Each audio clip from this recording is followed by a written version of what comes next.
Bom dia, turma. Tudo bem com vocês? Hoje nós teremos uma aula de história. Estão preparados?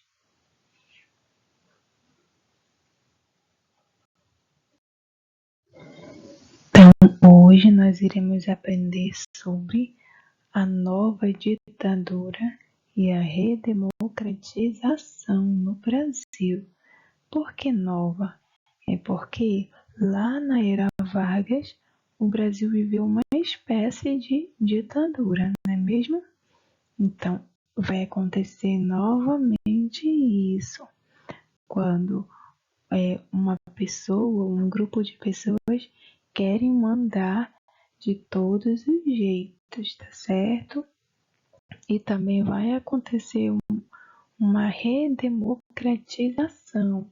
O Brasil vai ser novamente redemocratizado, tá certo?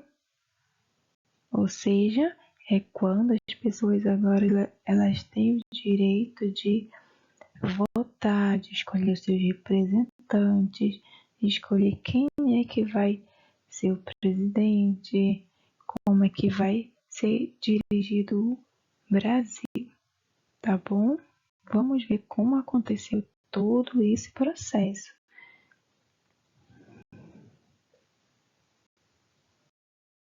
Então, agora nós vamos conhecer sobre a ditadura que aconteceu. Como foi essa nova ditadura? Nesse caso aqui, foi uma ditadura militar que aconteceu por volta de 1964 a 1985. Então, esse momento da história do Brasil foi muito difícil. Se vocês perguntarem principalmente para os avós de vocês, eles vão ter alguma coisa para contar sobre essa época aí, tá bom? Então, como foi que aconteceu? Primeiramente, você já sabe que o último presidente do Brasil até então foi o João Goulart, que é esse aqui na imagem que vocês estão vendo. Então, ele foi deposto da presidência da República por um golpe de Estado, ou seja, ele teve que deixar a presidência, ele teve que sair à força. Então, esse golpe de Estado ele foi executado por militares e apoiadores por parte da sociedade civil. Então, as pessoas, os militares, tiraram ele do poder. Então, o Brasil ele passou a ser governado por uma junta militar. Essa junta militar ela era formada pelos comandantes do Exército, da Marinha e da Aeronáutica. Então, por esses três aqui, certo? Então, sob o comando militar, o país voltou a viver um regime ditatorial. Ou seja, os militares agora eles passaram a mandar no país, sem eles serem os presidentes. Ele não era presidente, o grupo dos militares, mas eles começaram a mandar no Brasil, começaram a governar o Brasil por conta desse golpe de Estado, certo? Então, o que foi que aconteceu? A primeira coisa que eles fizeram foi acabar com todos os partidos do governo. Olha, naquela época existiam muitos partidos do governo, que hoje nós conhecemos, por exemplo, nós conhecemos o PT, o PMDB, vários outros partidos que conhecemos hoje. E nessa época, os militares acabaram com todos eles. Deixaram apenas dois, que foi a Arena, que é esse aqui que vocês estão vendo aqui, a bandeira, essa verde, amarela e azul, e o MDB, que é essa aqui vermelhinha. Tá certo? Eles deixaram apenas esses dois partidos. E o que mais eles fizeram? Eles fizeram uma nova Constituição e elegeram de forma indireta um novo presidente.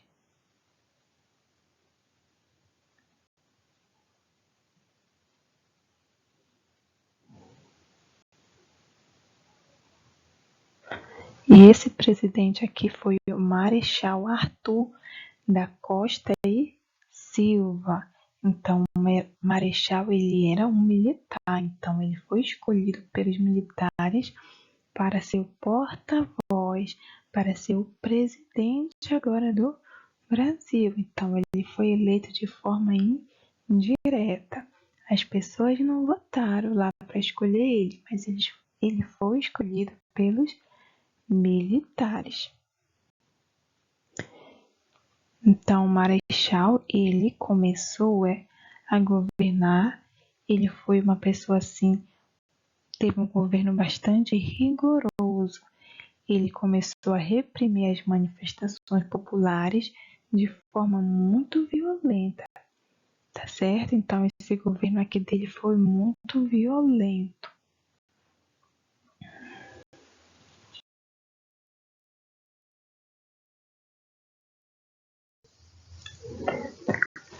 Logo que os militares tomaram o poder, eles publicaram 11 atos institucionais, mas os primeiros deles, o de 1 a 5, eles foram o que mais chamaram a atenção, que causaram maior impacto na população.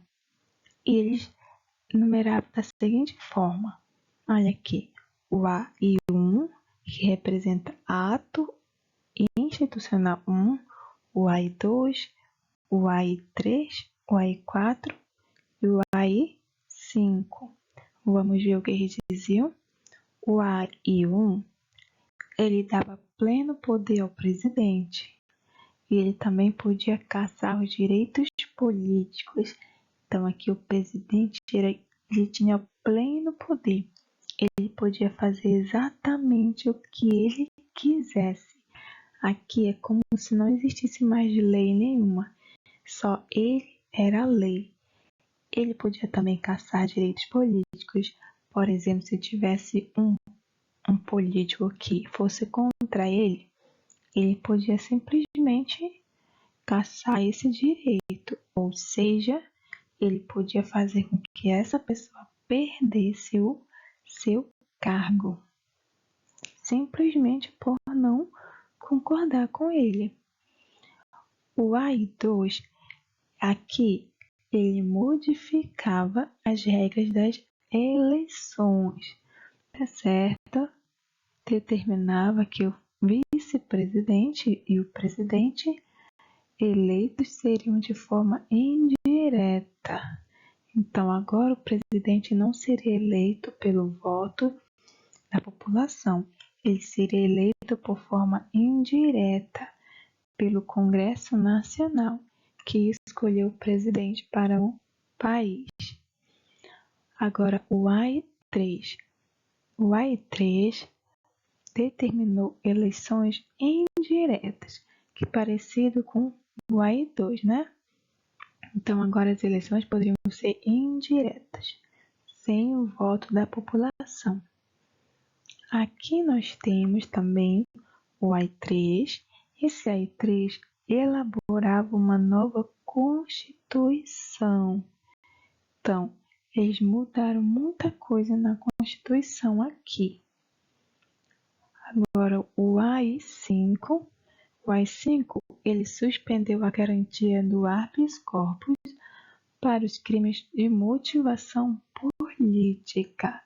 Então, aqui as pessoas que eram presas por ser contra os militares, por ser contra o presidente, o governo dos militares, elas não tinham o direito de ter habeas corpus. O que é o habeas corpus? É quando o advogado da pessoa vai lá, leva a documentação, que é o habeas corpus, para que a pessoa seja solta, seja livre. Então, aqui a pessoa não tinha mais o direito. Se ela fosse presa, ela ia continuar presa.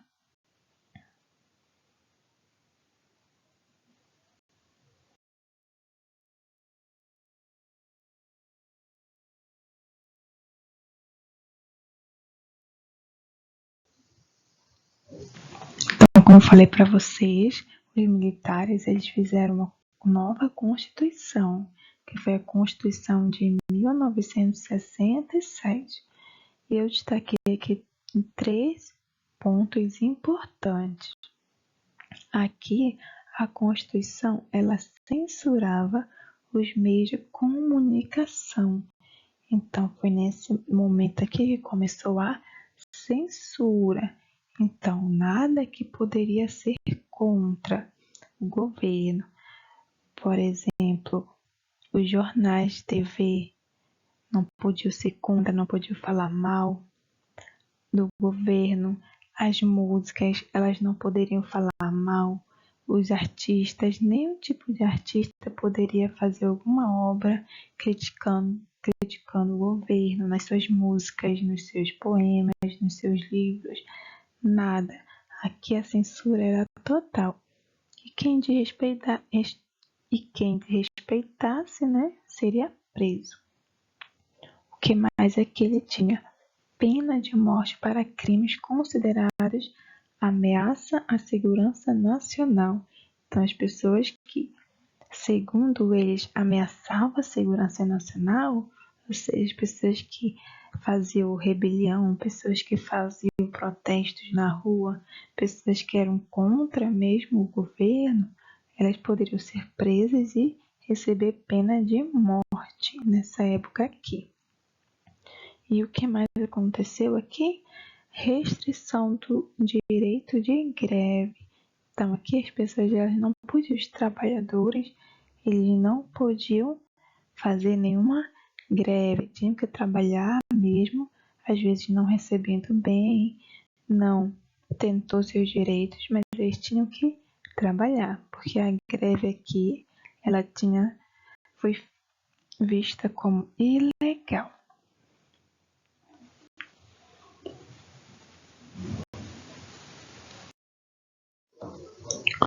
Contestação e repressão.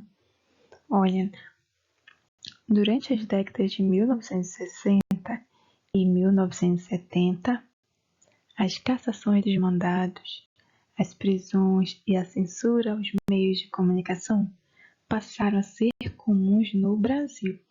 Mesmo não podendo, às vezes as pessoas queriam levar a sua arte, queriam mostrar que estavam insatisfeitas com aquele governo. Então, muitas pessoas, elas com respostas a isso, toda essa violência, toda essa não liberdade de expressão, elas criavam alguns movimentos de oposição que protestavam constantemente. Então, entre eles destacam-se o movimento estudantil e dos artistas. Olha aqui, nós podemos ver aqui na foto, na fotografia, várias pessoas protestando contra o governo, porque elas estavam insatisfeitas com esse tipo de governo, um governo muito violento que matava as pessoas, que humilhava as pessoas, fazia muitas torturas com as pessoas. Então, por isso eles iam nas ruas e faziam muitos protestos. Tá certo? E na tentativa de acabar com os protestos, o governo criou instituições para identificar opositores políticos, como aqui o Departamento de Operações de Informação do Centro de Operações de Defesa Interna, que é o DOI-CODE, e fortaleceu outros órgãos como o Departamento de Ordem Política e Social, o DOPS. Então,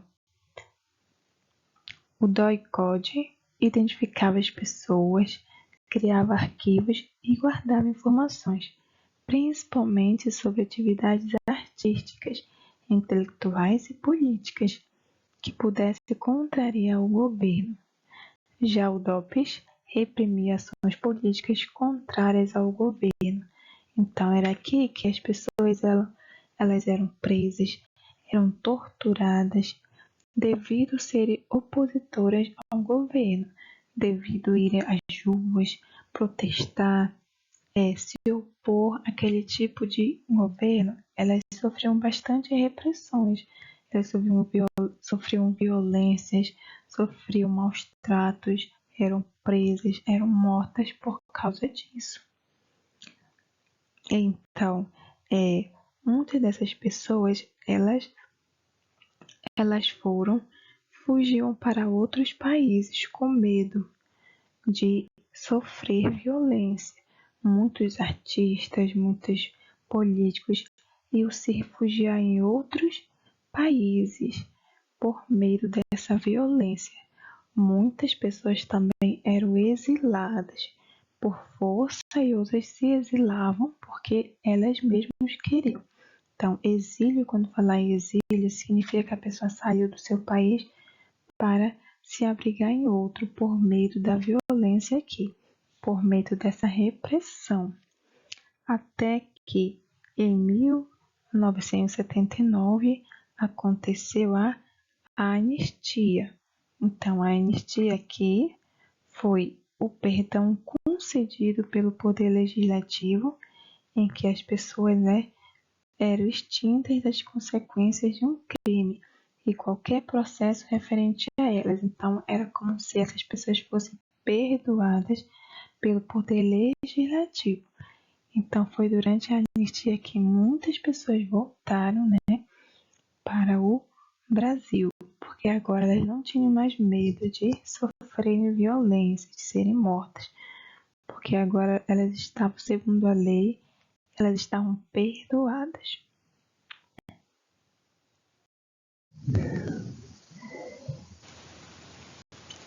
Então, por muito tempo a população exigia o direito ao voto, poder escolher novamente o seu representante através do voto. Então, nesse contexto, o povo ele começou a protestar bastante para que houvesse novamente o poder nas mãos do povo, para que ele pudesse votar novamente. Então, o povo ele criou um movimento aqui, muitas pessoas se organizaram e criaram um movimento popular que recebeu o nome de Diretas Já. Então, com isso, finalmente, o povo, em 1985, eles puderam votar novamente e escolher, então, o presidente civil Tancredo Neves, que é esse que vocês estão vendo aí. Mas, infelizmente, logo após a sua posse, ele faleceu.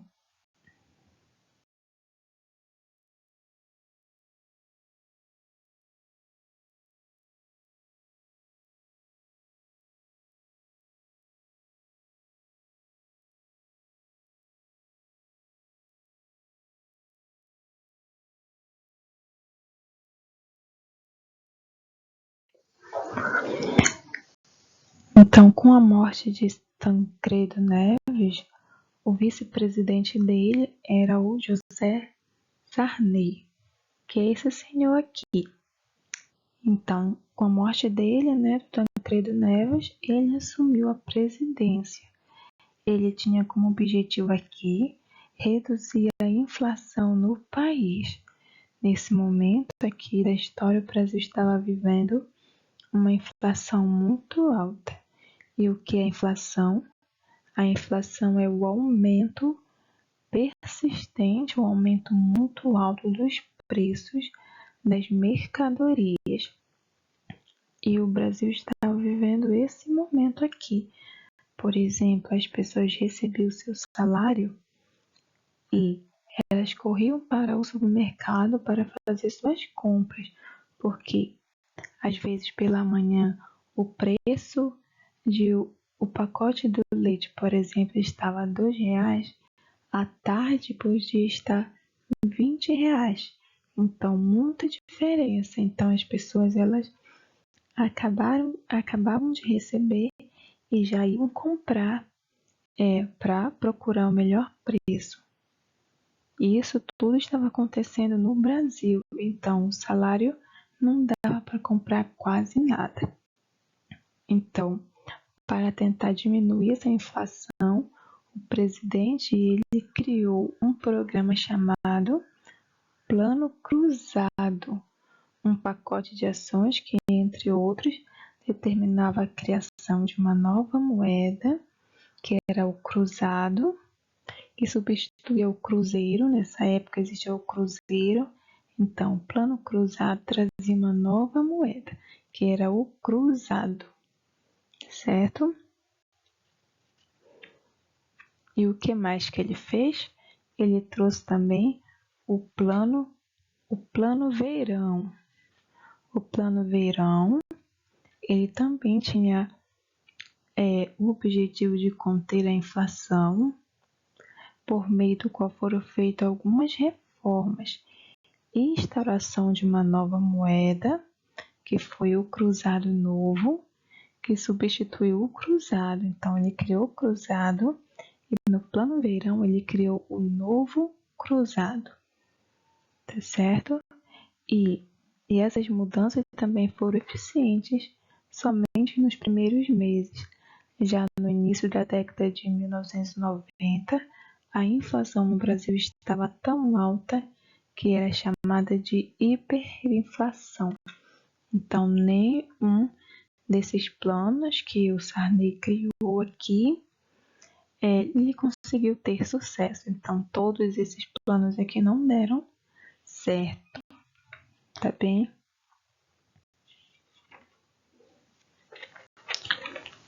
Mas nessa mesma época aqui, olha, foi criada a Constituição Cidadã, que é a Constituição que nós temos até hoje, que foi a Constituição promulgada, ou seja, foi criada, foi publicada em 1988. Então, essa Constituição é a Constituição que nós temos nos dias de hoje. Foi criada nessa época aqui.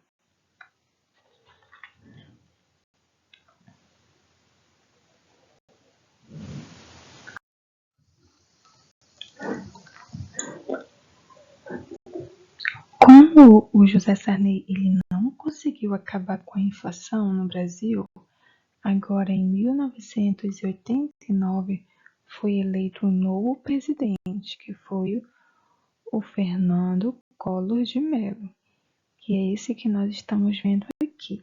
Então, o governo dele foi conhecido como o governo Collor.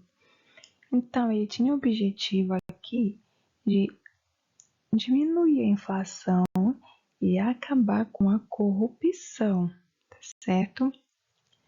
Então, para tentar acabar com a inflação, ele criou aqui o Plano Brasil Novo. Então, esse plano, entre uma das medidas que ele trouxe, foi mudar novamente a moeda nacional para o cruzeiro. Então, agora voltou novamente para o cruzeiro. Então, aqui, mas essa medida aqui não deu certo. Ele também tentou combater a corrupção, mas o que aconteceu é que ele foi um dos principais suspeitos de corrupção no seu governo. Então, ele não conseguiu acabar com a inflação e ele também foi suspeito de corrupção. Então, ele não teve sucesso em nenhum dos seus objetivos. Então, nesse cenário, as pessoas começaram a ficar muito insatisfeitas com o governo dele. Então, por isso, as pessoas começaram a exigir o impeachment do presidente. Ou seja, o que é o impeachment? É quando as pessoas elas pedem para o afastamento do governante. Ou seja, agora o governante, né, com o presidente, ele tem que deixar o seu cargo por causa que ele está suspeito de um crime de corrupção. Sabemos que a corrupção aqui é uma espécie de roubo. Então, é um crime praticado pelos políticos. Então, quando o político ele é suspeito de algum crime, as pessoas elas pedem o impeachment desse governante. Foi o que aconteceu com o Fernando Collor de Mello. Então, ele, por volta, de 1992, ele renunciou à presidência, então ele desistiu de ser presidente. E o seu vice-presidente era o Itamar Franco. Então, agora o Itamar Franco assumiu a presidência da República e também a responsabilidade de diminuir com a inflação, que era o principal problema no Brasil agora. Então, nós temos aqui o Itamar Franco, que é esse senhor aqui de óculos, e ele tinha a missão de diminuir com a inflação no Brasil. E para isso, ele cria o Plano Real, certo? O Plano Real, e uma das suas principais medidas foi a criação de uma nova moeda, que é o real, esse que nós conhecemos hoje em dia, esse que nós utilizamos para comprar os nossos alimentos, as nossas roupas, as nossas coisas. É esse o dinheiro agora que existe até hoje. Então, o Itamar Franco, ele juntamente com o ministro, o Itamar Franco juntamente com o ministro, da Economia, que era aqui o Fernando, ou melhor, o ministro da Fazenda, que é aquele que cuida do dinheiro, ele, juntamente com Fernando Henrique Cardoso, ele cria o Plano Real que eu falei para vocês. Então, o Fernando Henrique Cardoso é esse senhor aqui que vocês estão vendo embaixo. Então, ele era o ministro da Fazenda. Então, juntamente com o presidente, que é o Itamar Franco, eles criaram o Plano Real, certo? O Plano Real. E o Plano Real, ele conseguiu finalmente combater a inflação e valorizou a moeda brasileira. Então, assim, os preços das mercadorias começaram a cair e o poder de compra finalmente voltou a crescer.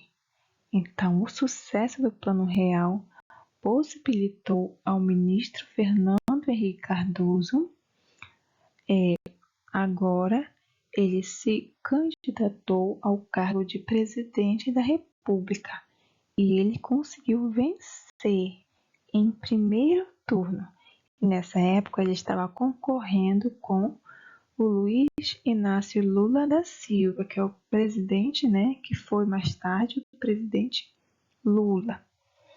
Então, finalmente agora, através do Itamar Franco e do Fernando Henrique Cardoso, que também é conhecido como FHC, que são as iniciais do nome dele, eles conseguiram finalmente acabar com a inflação.